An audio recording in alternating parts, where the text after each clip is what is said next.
नमस्कार साथियों, आज हम आपको सुनाएंगे कि सिद्धार्थ व यशोधरा का विवाह किस प्रकार से हुआ। साथियों, ये अंश बाबा साहेब द्वारा लिखित पुस्तक बुद्ध और उनका धम्म से लिए गए हैं। तो चलिए आइए सुनते हैं कि सिद्धार्थ व यशोधरा का विवाह किस प्रकार हुआ।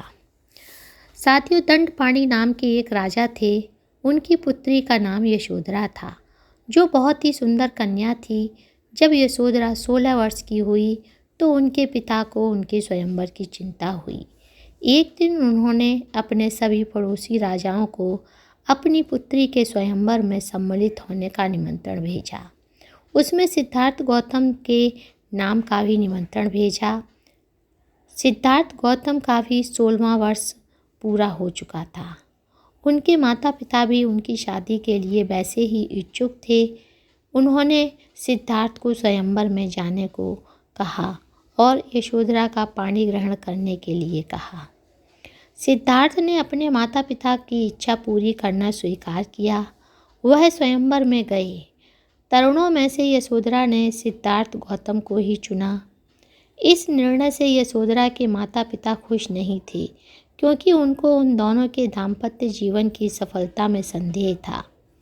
क्योंकि यशोधरा के माता पिता को लग रहा था कि सिद्धार्थ को तो साधु संतों की संगति ही अच्छी लगती है, उन्हें तो एकांत प्रिय है, वह एक अच्छे सद्गृहस्थ कैसे बन सकेंगे। यशोधरा सिद्धार्थ गौतम के अतिरिक्त और किसी दूसरे से विवाह नहीं करना चाहती थी। उन्होंने अपने माता पिता से पूछा कि साधु संतों की संगति को अच्छा समझना कोई अपराध है।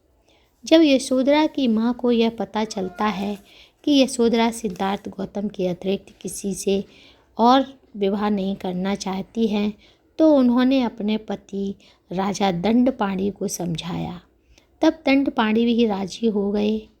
गौतम के प्रतिद्वंदी निराश ही नहीं हुए, बल्कि उन्हें लगा कि कम से कम उनके प्रति यशोधरा को चाहिए था कि चुनाव करने से पहले किसी न किसी तरह से सबकी परीक्षा ली जाती।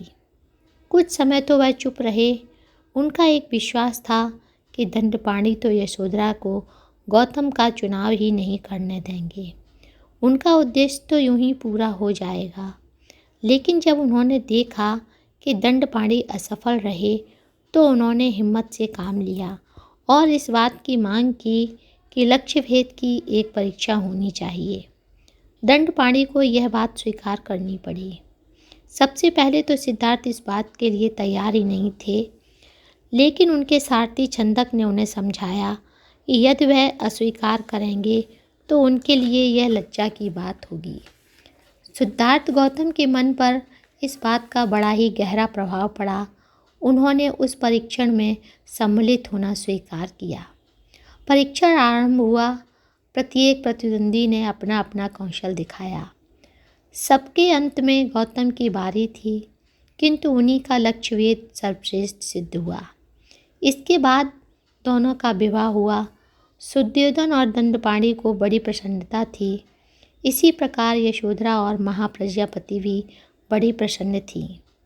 वैवाहिक जीवन के लंबे समय बाद यशोधरा ने एक पुत्र को जन्म दिया और जिसका नाम राहुल रखा गया। धन्यवाद साथियों, आपने हमारे इस वीडियो को सुना। अगर ये अच्छा लगा हो तो लाइक, शेयर एंड कमेंट्स करिएगा तथा बेल आइकन पर क्लिक करिए, ताकि आने वाली नोटिफिकेशन आपको मिलती रहे, और हमारे चैनल को सब्सक्राइब करिएगा। धन्यवाद साथियों।